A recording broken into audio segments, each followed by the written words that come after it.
All right, the writers are called and the war is happening. Let's talk about Lord of the Rings, War of the Rohirrim.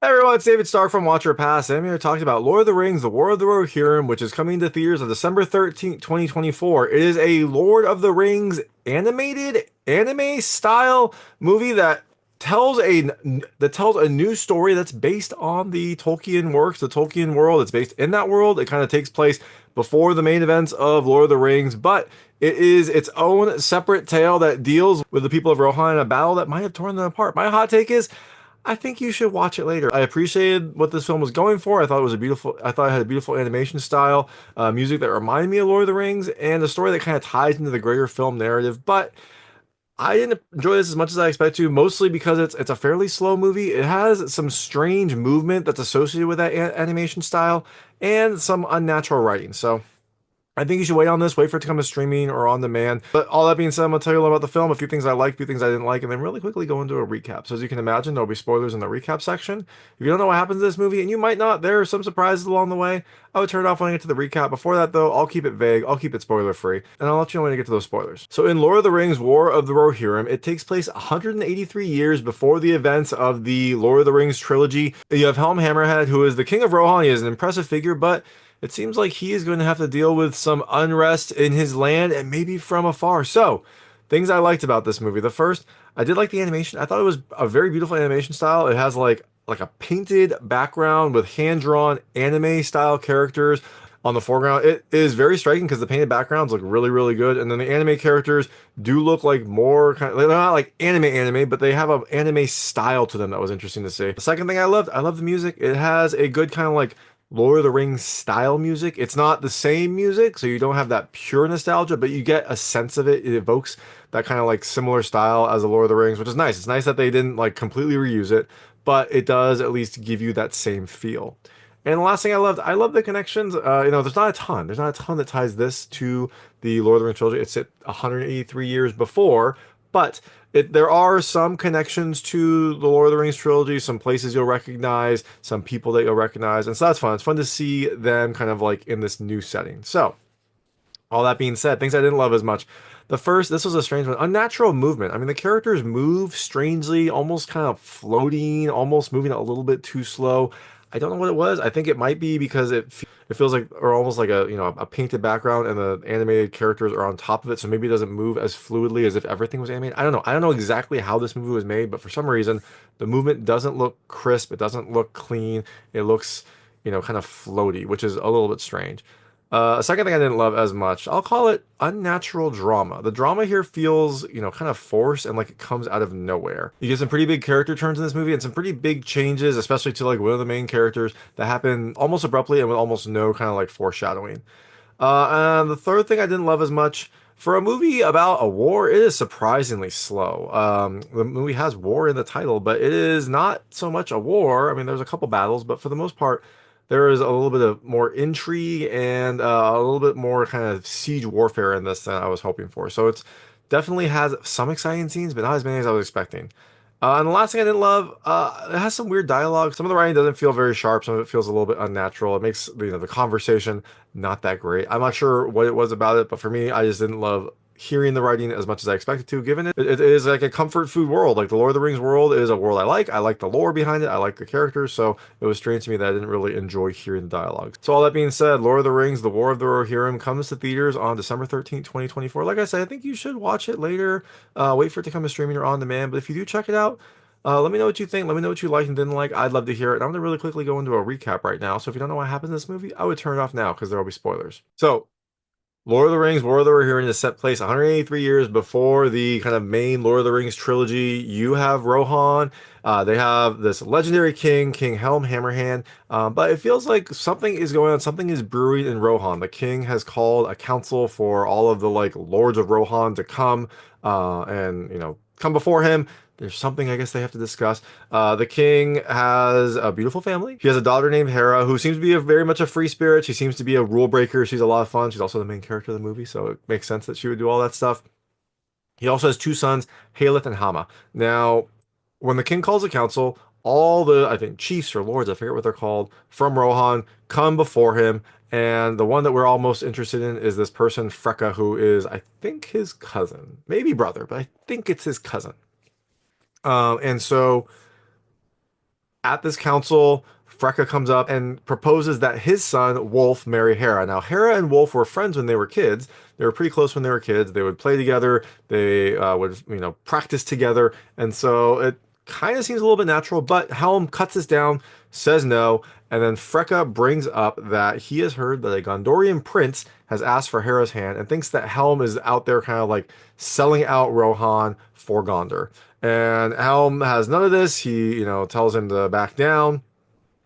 And then it looks like it's going to come to blows, but then Helm challenges Freka out to go outside. Very, very kind of like modern, like we should settle this outside, not in this house, not in my like castle. We're going to go outside and do this. So they go outside, they fight. Freka punches Helm a few times, and then Helm just like punches Freka once, and he dies from this punch. I don't think it was Helm's fault. I mean, it was one punch. You didn't expect to like actually kill him, but it does feel like a good lesson in FAFO, right? Like it feels like Freka was messing around and he found out for sure. Now, Wulf, his son, is not too happy about this. He sees that Freka is dead. He goes, checks him, and then goes and tries to attack Helm, which is not good. Helm is the king, but Helm doesn't kill him. He disarms Wulf and then like picks him up by his throat and just holds him above his head, strangling him. Héra pleads that he not do it, that he stop, and eventually Helm puts Wulf down and banishes him from Rohan. So he is no longer welcome here. He is, essentially a persona non grata. So he and his men are, leave from this. So some time passes. I don't know exactly how long. They say a few seasons, but some of the characters that were involved earlier don't seem to age much, so I'm not sure exactly how long has passed. But Héra, Freylof, her cousin, Olwen, her like guard person, like kind of like a nanny slash guard. Olwen was an old shield maiden, which was a group of Rohirrim, I guess, women who had to take up arms after a war to defend Rohan, and they got their own banner as shield maidens, and so Olwen was one of them. They are no longer like a big thing, but they do have some influence here.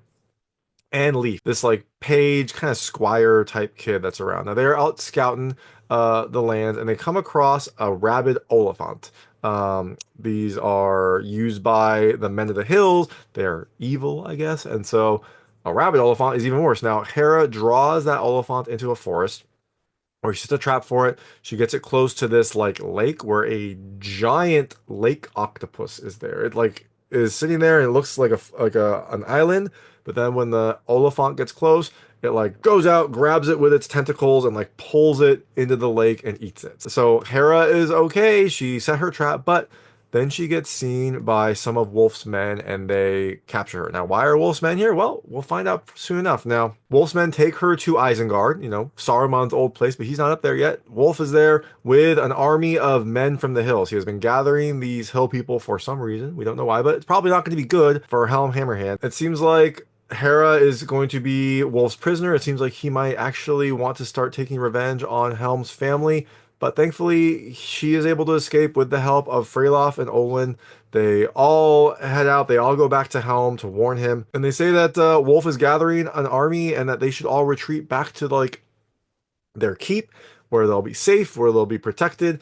But Helm doesn't like any of this. He doesn't like that advice. He says that they're not a threat. They're not organized. And so he wants to meet them on the battlefield. Thorn, one of the other, lords here, pledges to get some riders to hold, I think, like the east side or something like that. He's going to hold one of the flanks. But Héra and Freylof urge him to reconsider that this is a bigger force than they expect. They think it's going to, they seem more organized. But Helm is pretty cocky at this point, and he just sends Freylof away, saying he's already messed up enough. He was supposed to be guarding his daughter, and that he couldn't do that, and so he just needs to leave. And so Freylof is hurt by this, but he is a loyal Rohirrim subject, Rohirrim subject, and so he goes anyways, which is kind of weird because Helm had been a pretty good ruler so far. You would think he would have at least listened to some advice, but I guess he's supposed to be a little bit hot-headed at this point, so there we go. Now, Helm, his sons, and the other soldiers get ready to fight Wulf and his army. They meet on the battlefield and take out the army pretty quickly, but something doesn't seem right. Hera notices a seal that looks familiar, and she asks someone who this is, and they're like, "That's Thorn's seal," and she remembers seeing that seal in Wulf's camp at Isengard. So she thinks that Thorn is working with Wulf to betray them. She decides to abandon the town, gets all the people moving, gets them out of the town, and this was very fortuitous because it was true. Wolf was going to betray them. He was sneaking in from like the east side with an army with some Oliphants to take out the capital. The people escape. Wolf attacks. Hera is there to defend the castle. Helm and his army see Wolf's troops also and go and start taking them out. They're not able to take them all out, but they're able to distract them enough that the people can escape. Now, eventually, during the fight, Haleth, the oldest son, is killed in battle. He is like, I think he's taking out an Oliphant, and arrow goes right through his neck. He is killed in battle. Helm, seeing this, is very upset, goes to attack. He gets shot by a bunch of arrows, doesn't die, but is very weak, and so Hera has to ride out, saves him. She goes back along with the younger son, Hama. They all escape. But at some point, Hama seems to stop and try to hold off Wolf's forces. I don't remember why. Like, it just seems like he did this to be a hero, and I guess maybe it allowed Hera and Helm to escape, but he kind of sacrifices himself for that. Now, everyone is retreating to this, castle, this keep deep in the mountains called Hornburg. And all the civilians get to the camp. Some of the soldiers do. Hera and Helm get there as well. But Wolf is hot on their tails. They get there first, but Wolf shows up soon after with Hama. Now Helm tries to arrange a trade. He says, "I'll trade me for you. Take my life, but let my son live." And Wolf's advisor's like, "That's a good deal. You should totally do that." But Wolf is very bloodthirsty and also very cocky at this point because he seems to have the upper hand.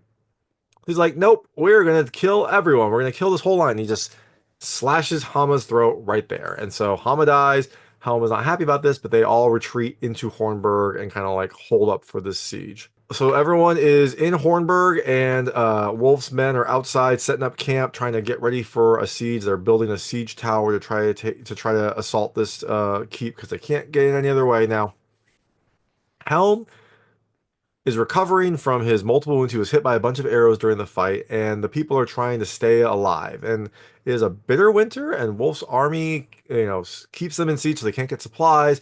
They kind of have to wait it out. But during all this, Hera tries to keep everyone in good spirits, everyone in line. She kind of like helps keep the various generals and other soldiers focused and helps keep their morale up. Eventually, Wolf's men start dying, and they start saying that there is the wrath of Helm that is attacking them. Like Helm has become a wraith, I guess, at this point, and he is killing some soldiers a little bit at a time in like guerrilla type attacks. Now, one day, Hera goes looking for Helm, and he's missing from his bed. So they don't know where he is. He's been bedridden the entire time. And while she's looking around, she finds a hidden passage in his room to the outside. She runs down to try to, find him.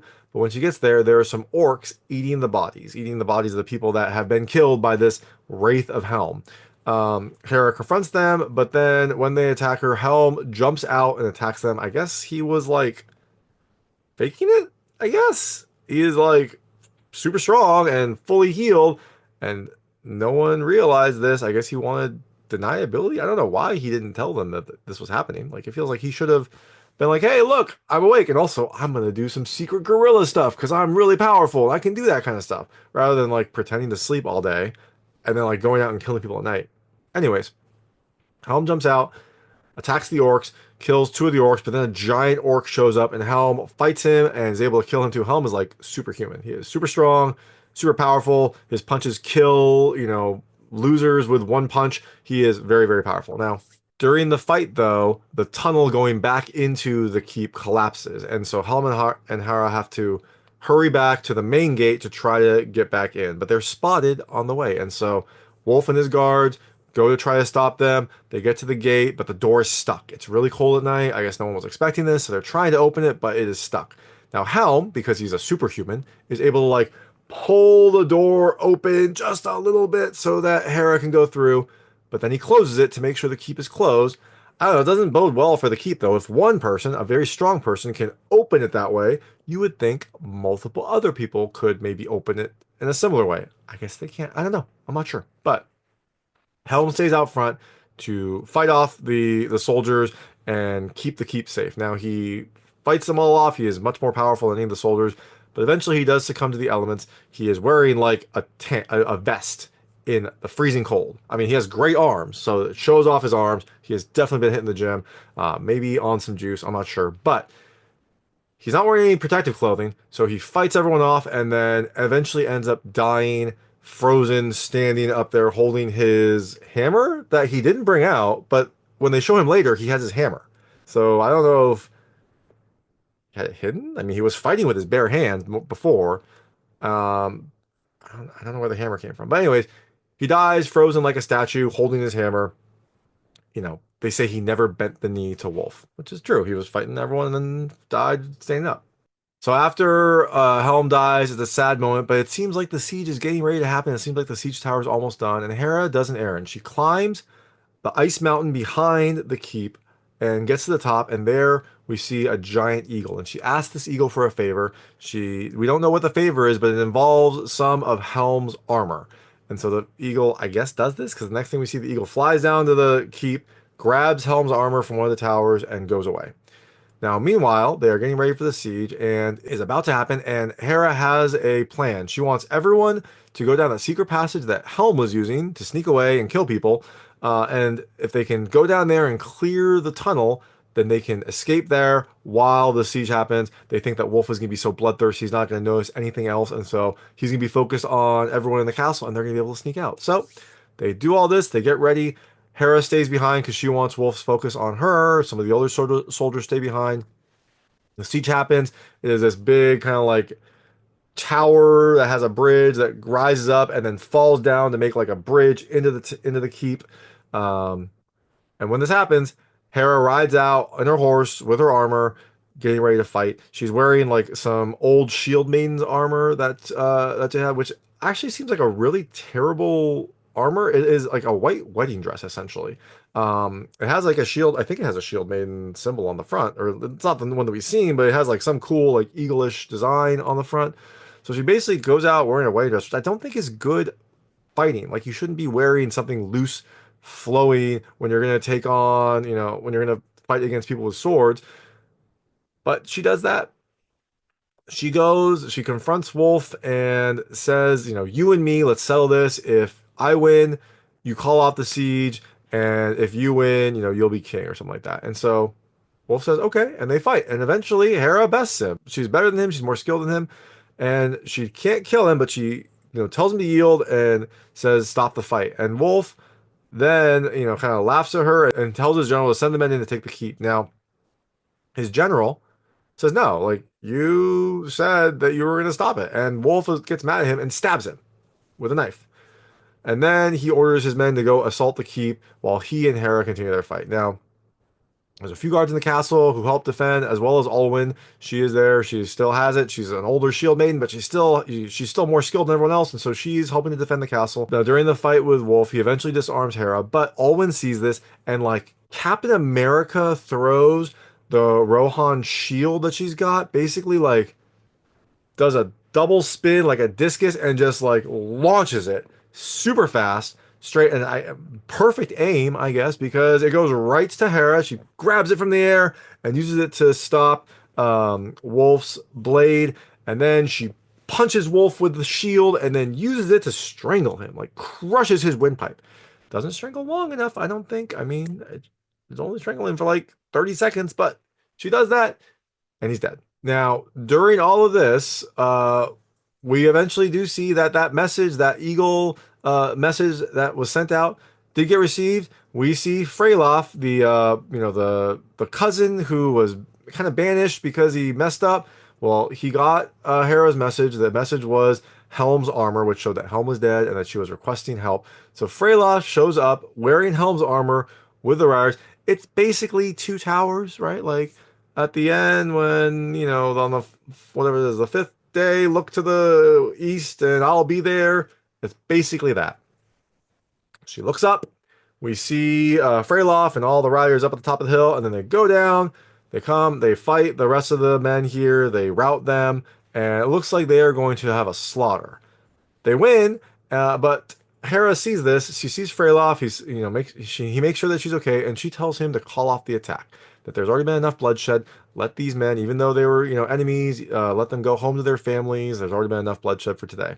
So Freylof does this. He blows the horn. All of his riders come back to him, and the war is over.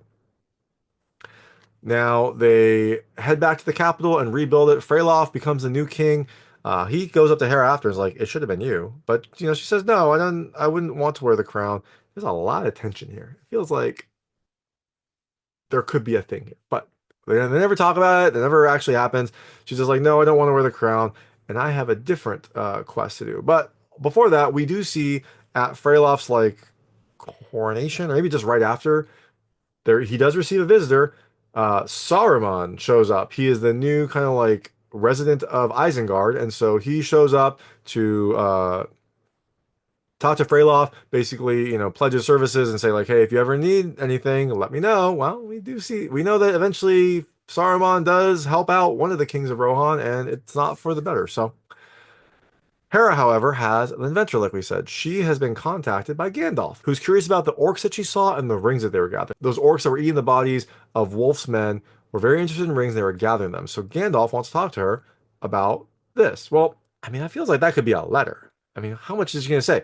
There were orcs, they were stealing rings, we killed them, the end. But never wanted to give away an adventure, never wanted to give up on an adventure. Héra gets on a horse, goes out to meet Gandalf, and Olwen decides to join her. She's like, you don't have to, protect me anymore. My father's dead. And she's like, I know, but I'm coming anyways. And so Héra and Olwen go off to meet Gandalf to do like a 5-minute story, I guess, and talk about orcs. So that is Lord of the Rings, The War of the Rohirrim. Like I said, it's okay. I think you should watch it later, wait for it to come to streaming or on demand. But, if you do check it out, let me know what you think. Let me know what you liked and didn't like. I'd love to hear it. And thanks so much for watching. If you like this review, please like and subscribe to this channel. It helps me out a lot. Make sure all my new content goes straight to you. Thank you.